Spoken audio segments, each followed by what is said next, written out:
1. e4, Fischer opens with his main weapon, seeking a sharp, tactical game from the outset. Against a brilliant calculator like Tal, this is a bold statement of intent. 1. c5, Tal, the magician from Riga, accepts the challenge with the Sicilian defense. He is famous for thriving in chaotic, unbalanced positions, making this the perfect opening choice for a fight. 2. nf3, standard and solid development. Fischer continues with the most popular line, preparing to open the center and seize the initiative.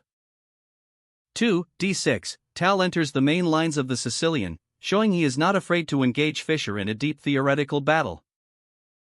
3. d4, Fischer strikes in the center, aiming to open the position for his pieces. This is the most ambitious way to play against the Sicilian. 3. cxd4, the obligatory exchange. Tal gives up central control temporarily for long-term structural advantages and counterattacking chances. For nxd4, the white knight takes its commanding post in the center, from where it influences the entire board and acts as a key attacking piece. 4. nf6, the most active developing move for black. The knight comes into play with a direct threat on the e4 pawn, forcing white's hand. 5. nc3, Fischer develops a piece while defending his pawn, continuing with the most popular and strongest setup against the Sicilian. 5. a6, Tal chooses the Najdorf variation, a flexible and dangerous system. However, the game will quickly transpose to Sozin-like structures. 6. bc4, the Sozin attack. This is one of Fischer's signature systems. The bishop is placed on an aggressive diagonal, eyeing the weak f7 pawn. 6. e6, the standard and best reply. Tal blunts the bishop's diagonal, solidifies his center, and prepares to complete his development. 7. bb3, a crucial prophylactic move. Fischer moves his bishop to safety before Tal can attack it with b5, preserving his key attacking piece. 7. b5, the thematic queenside counterattack. Tal launches his pawn storm on the flank where Fischer has castled, initiating a classic race. 8. f4, Fischer adds more fuel to the fire, preparing a kingside attack. This is a very sharp and aggressive approach, even for the Sozin. 8. b4, an immediate and energetic reply from Tal.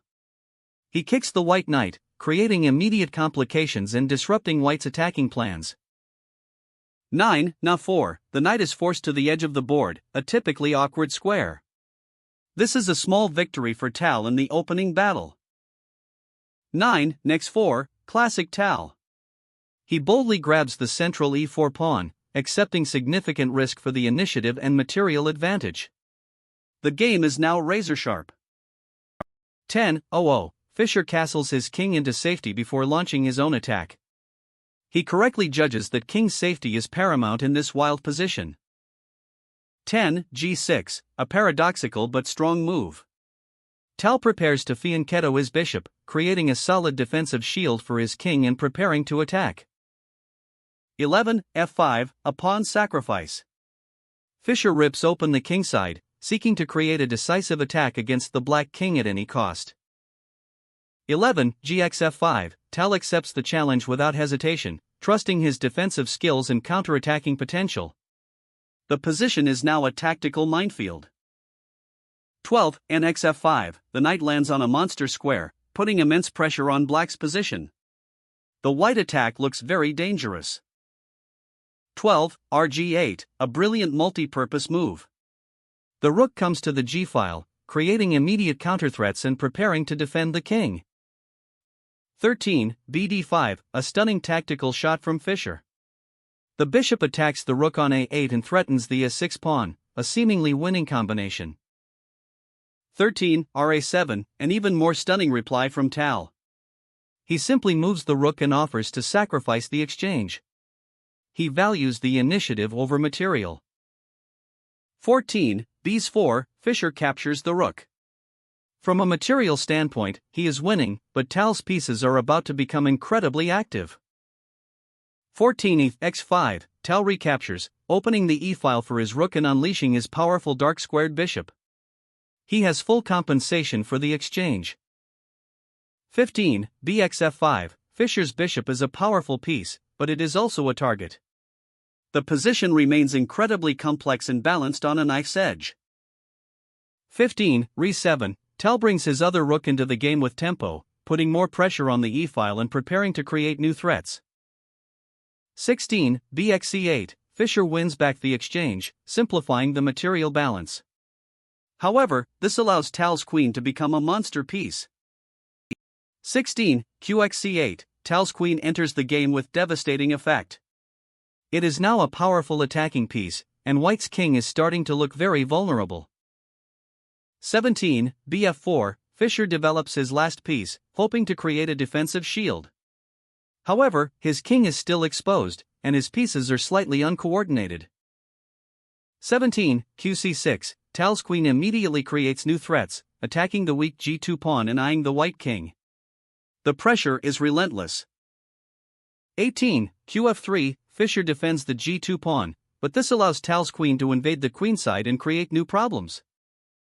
18, Xf4, the queen captures the a-pawn. Tal is now a pawn up, and his queen is a menace on the queenside, tying down White's pieces. 19, Bxd6, Fischer wins back a pawn, but this allows Tal's queen to return to the attack with even greater force. The position is a complete mess. 20, Bxb8, Fischer wins the rook, but this is a temporary illusion. Tal has calculated that he can win the bishop back with interest. 20, Qb6+, a crucial intermediate check. This forces the white king to move and allows black to recapture the bishop on the next move. 21, Kh1, the king moves to the only safe square. The position is still incredibly complex, with chances for both sides. 21, Qxb8, Tal recaptures the bishop. The material is now roughly equal, but black's pieces are more active, and white's king is still exposed. 22, Qc6+, Fischer's queen invades, creating new threats and hoping to create a perpetual check. This is White's best chance. 22, Rd7, Tal calmly defends. He has calculated that he can survive the attack and that his long-term advantages will be decisive. 23, Re1+, the rook joins the attack, creating new threats along the e-file. The pressure on black's position is immense. 23, B7, the bishop blocks the check and becomes a key defender. The position is still incredibly tense, with both sides playing on the edge. 24, Rxf7, the thunderbolt. Fischer sacrifices his rook to expose the black king. This is a brilliant and desperate attacking attempt. 24, Kxf7, Tal is forced to accept the sacrifice. His king is now out in the open, but he has calculated that he can survive. 25, Qe6+, the queen gives a check, hoping to find a path to the king. Fischer is playing for a direct mating attack. 25, Kf8, the king sidesteps the check. The position is still incredibly complex, but black is slowly consolidating. 26, Qxd7, the queen captures the rook. Fischer has regained the material, but the attack is starting to run out of steam. 26, Qd6, Tal's queen returns to a key defensive square, challenging White's queen and preparing to simplify the position. 27, Qb7, Fischer avoids the queen trade, trying to keep the pressure on. However, black's position is now very solid. 27, Rg6, the rook becomes an active defender, controlling key squares and preparing to join the attack on the queenside. 28, C3, Fischer tries to create a passed pawn on the queenside, but this also creates new weaknesses in his own position. 28, F5, Tal stops the pawn in its tracks and prepares to create his own passed pawn on the queenside. The endgame is approaching. 29, Qc8+, another check, but the black king is perfectly safe. Fischer is running out of attacking ideas. 29, Kg7, the king finds a safe square, and black is now ready to take over the initiative. The tide has turned. 30, Qc4, the queen is a nuisance, but it cannot create any decisive threats. Tal is slowly outplaying Fischer in this complex position. 30, Bd8, the bishop repositions to a more active square, preparing to support the advance of the queenside pawns. 31, cxb4, the pawns are exchanged, and the position is now heading towards an endgame where black's chances are superior.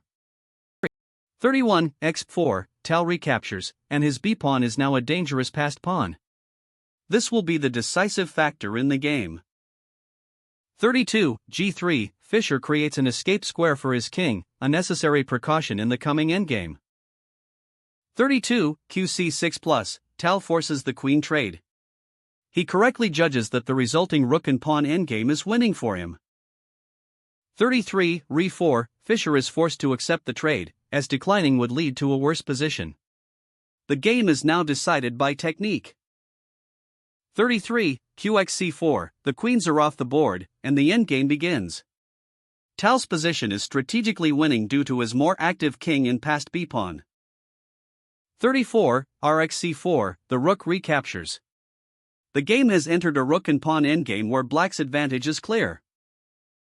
34, rb6, the rook controls the b-file, preparing to support the advance of the passed pawn.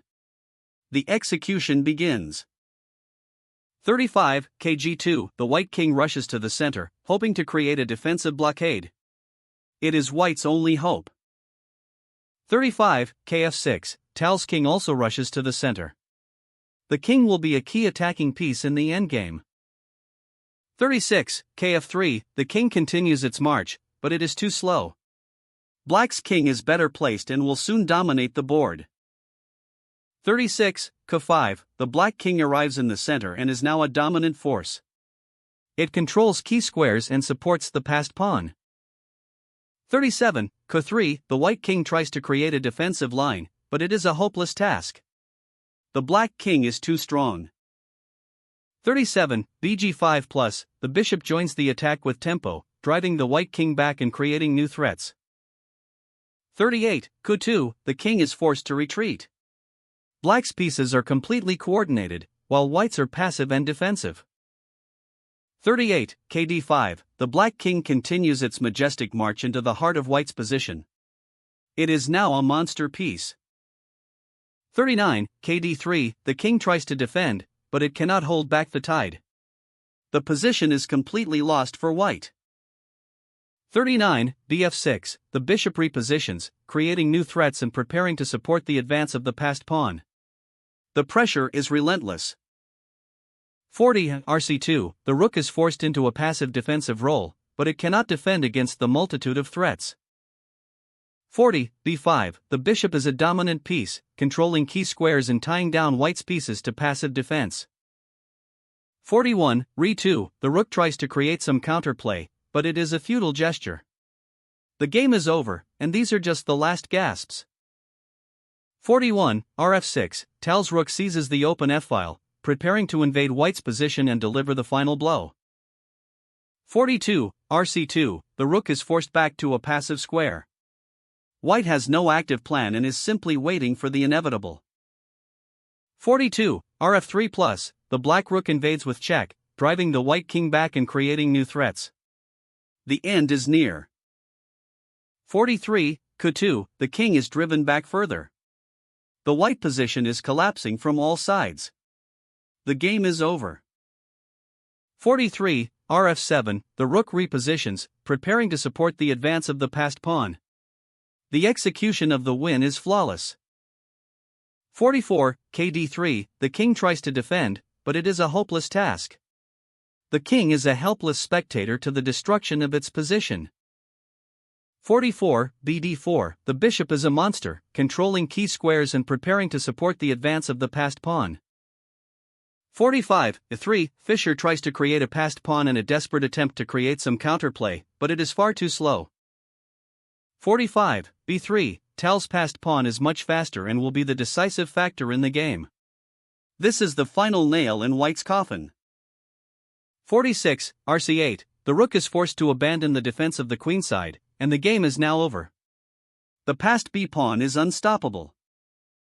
46, bxb2, the bishop captures a key pawn, and the path is now clear for the passed pawn to queen. The execution is flawless. 47, rd8+, a desperate check, but it is a futile gesture. The game is over, and these are just the last gasps of a dying position. 47, kc6, the king calmly steps out of check and prepares to support the advance of the passed pawn. The end is near. 48, rb8, the rook tries to create a blockade, but it is a hopeless task. The rook is the only active piece for white, but it cannot defend. 48, rf3+, the black rook is too active, and it continues to create threats and drive the white king back. The pressure is unbearable. 49, kc4, the king is forced to the edge of the board, a terrible square in the endgame. The king is completely cut off. 49, rc3+, another check, driving the king further into the corner. The mating net is closing in. The game is over. 50, kb4, the king is driven to the edge of the board. The black king will now support the advance of the passed pawn. 50, kc7, the black king moves to support the passed pawn, and the game is now over. The execution of the win is a matter of technique. 51, rb5, the rook is a nuisance, but it cannot create any decisive threats. The game is completely lost for white. 51, ba1, the bishop prepares the final advance of the passed pawn. The coordination of black's pieces is perfect. 52, e4, the pawn advances, but it is a futile gesture. The game will be over in one move, and this pawn will never have a chance to queen. 52, b2, the passed b-pawn is unstoppable. It will queen on the next move, and the game will be over. Fischer resigns. 0-1. 0-1 white resigns.